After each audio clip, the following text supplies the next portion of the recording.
Техники прилагани при работа с ЛР кошери.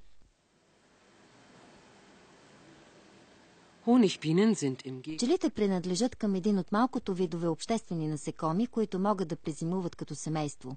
Правилното управление на пчелните семейства увеличава шансовете на пчелите в борбата за оцеляване. Управление на пчелните семейства чрез ежедневна ротация – ефективен начин за предотвратяване на заболявания.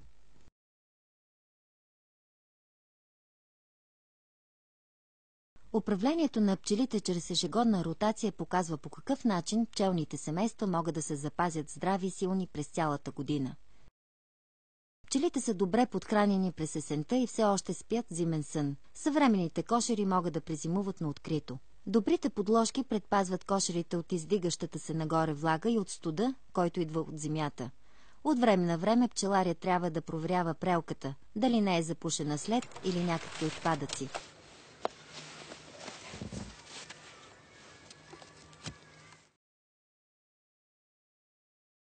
Тук можем да видим едно хубаво кълбо на здраво и силно пчелно семейство.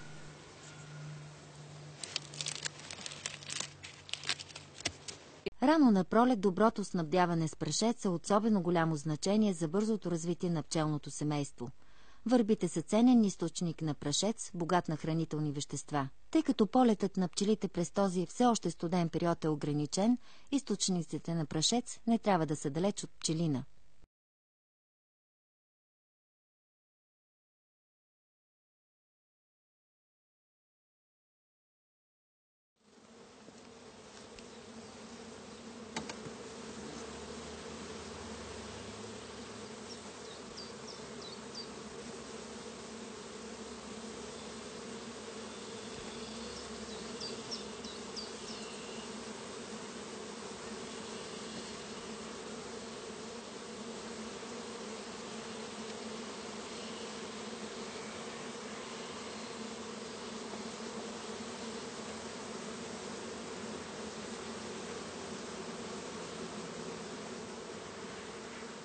При първия пролетен преглед проверете запасите от храна, състоянието на пилото и броя на питите покрити с пчели. Това семейство оправдава всички наши очаквания. Грижите и управлението на пчелите в предходната година са дали своя добър резултат.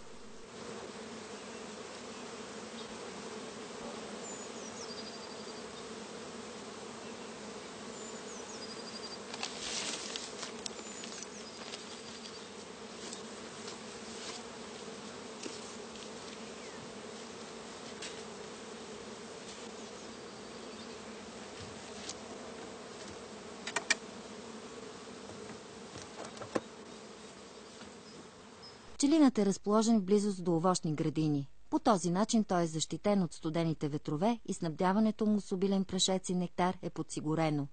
Тук ще покажем опростен метод на пролетен преглед.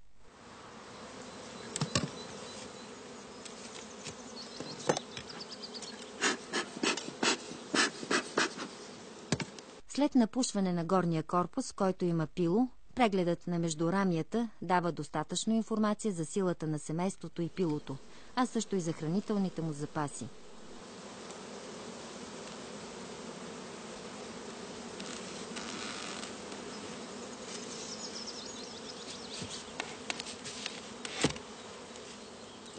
Други чудесни източници на нектар и прашец са цъфналите овошки и глухарчето.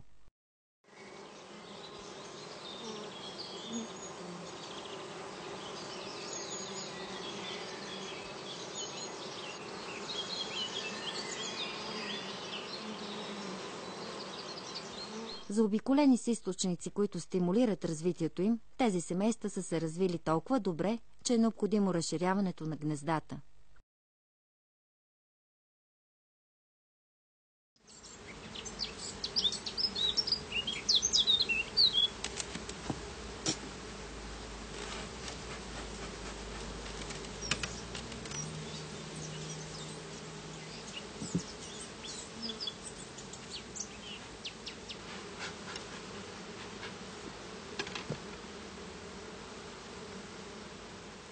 Започваме с крайната пита, върху която има запечатано търтеево пило. Извадената пита се изрязва. Това е нашата първа стъпка в борбата срещу опасния кърлеж вароа. Тъй като кърлежът предпочита да се размножава в запечатано търтиево пило, премахването на питата с такова пило намалява в значителна степен броя на паразитите.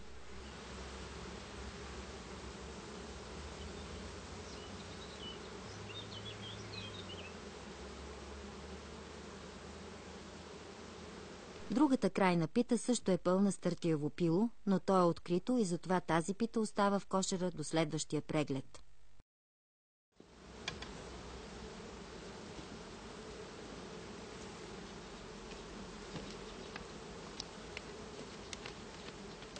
Още веднъж можем да преценим силата на семейството, като погледнем долната страна на горния корпус.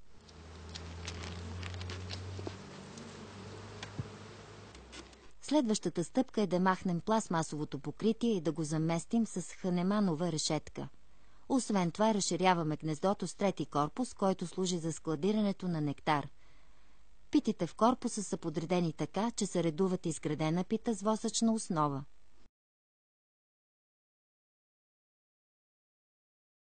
Такъв начин на подреждане е много важен, тъй като ни снабдява с новоизградени пити, необходими за създаването на нови семейства в по-късен период. Освен това, този начин на разширяване ни гарантира, че никаква захар по време на зимното подхранване няма да се смеси с меда. Кошерите вече са по 3 корпуса и са подготвени за притока на нектар.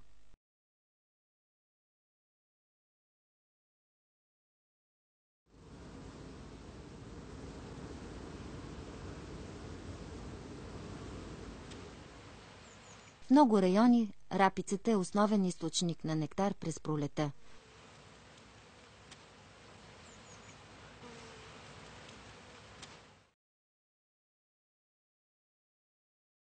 Поради богатия притоки на прашец, семействата стават силни и се появяват първите признаци на роево настроение. Това, разбира се, е един естествен начин за увеличаване броя на семействата. Всички семейства се преглеждат на всеки 7-9 дни за установяване на склонност към роене и необходимост от разширяване. Това най-добре се прави, като се повдигне горният плодник и бързо се прегледа към долната му страна, за да се установи евентуално наличие на заложени маточници.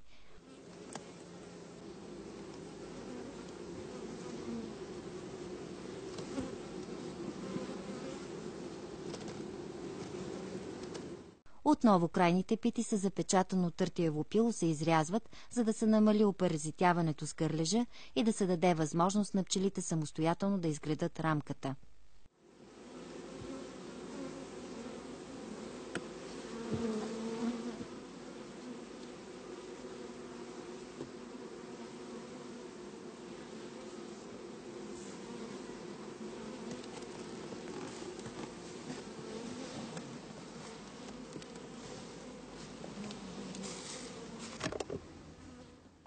След това преглеждаме магазинния корпус.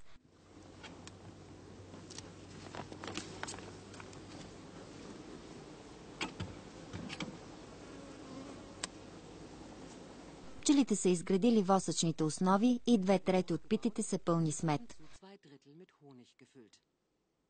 Очевидно е, че семейството се нуждае от повече място за складиране на нектара.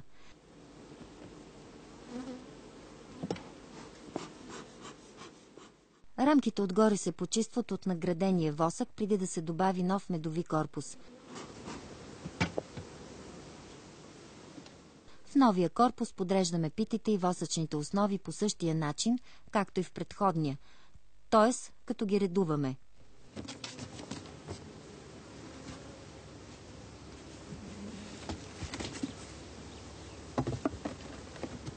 Всяко семейство се работи индивидуално според силата му и според нуждата му от разширение с допълнителен корпус.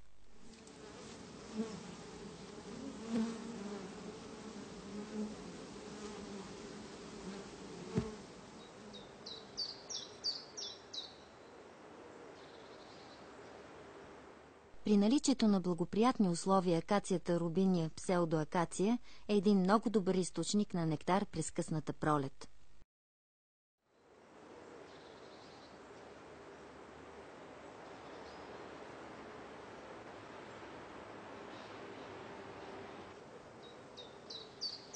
Тези семейства са върнати в родния пчелин. Те са пълни с запечатан мед, който предстои да се центрофугира.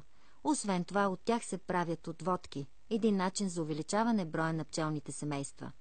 За целта са нужни везна, фуния, съндъче за отводката с мрежести стени и пръскачка за вода. Най-напред се измерва тежестта на съндъчето.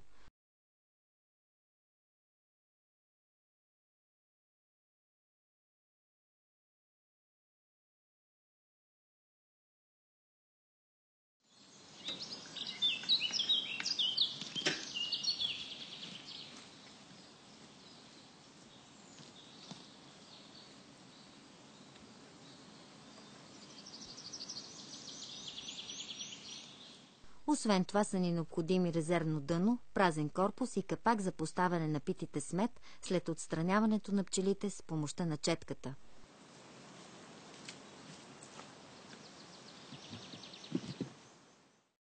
Фунията се напръсква с вода преди да сме отворили първия кошер.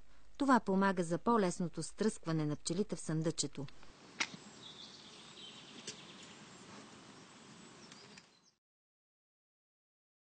Когато повдигнем горния плотник, напушваме с пушалката между рамията. Това кара много от младите пчели да преминат в медовия корпус.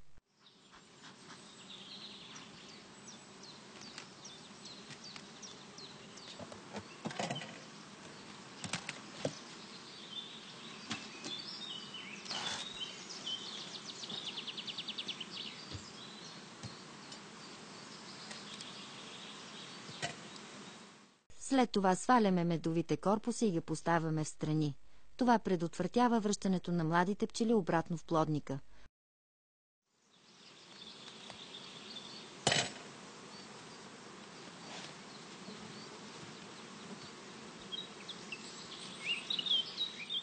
Покриването на кошера с найлоново фолио намалява опасността от пчелна кражба.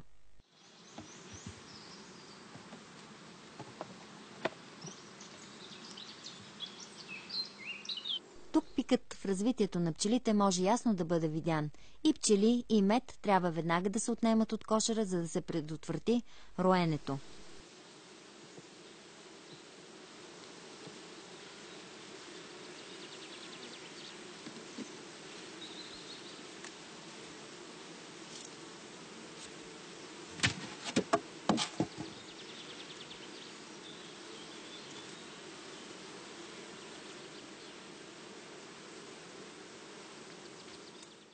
Събрани с четка или изтръсквани в фунията, пчелите попадат в съндъчето отдолу. Пита след пита се изчеткват на фунията, докато се получи необходимото тегло.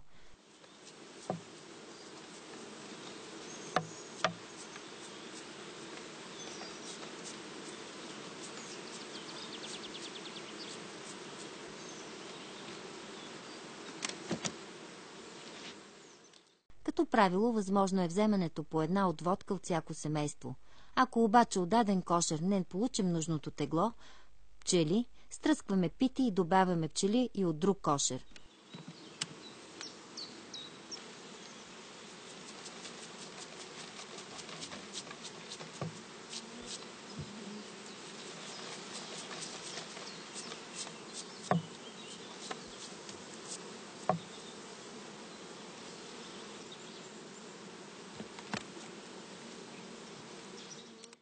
Това семейство беше достатъчно силно и от него получихме достатъчно пчели за една отводка.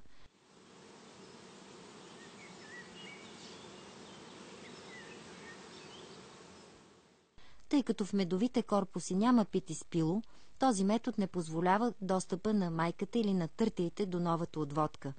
Присъствието на търтии би създало ненужно безпокойство у пчелите, както и би довело до претопляне и до смъртта на част от пчелите. Съндъчето е омрежено от двете си страни, за да подсигури добра вентилация.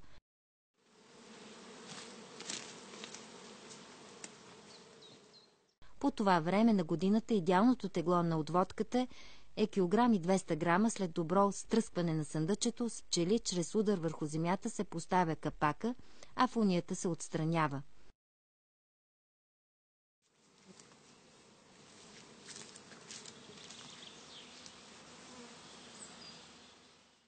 Отводката без майка се поставя на сенчесто място. Всяко семейство се постъпва по същия начин. Всички отводки остават на сянка, докато не бъдат извадени оттам. Медовите корпуси се връзват заедно и се натоварват на ремаркето.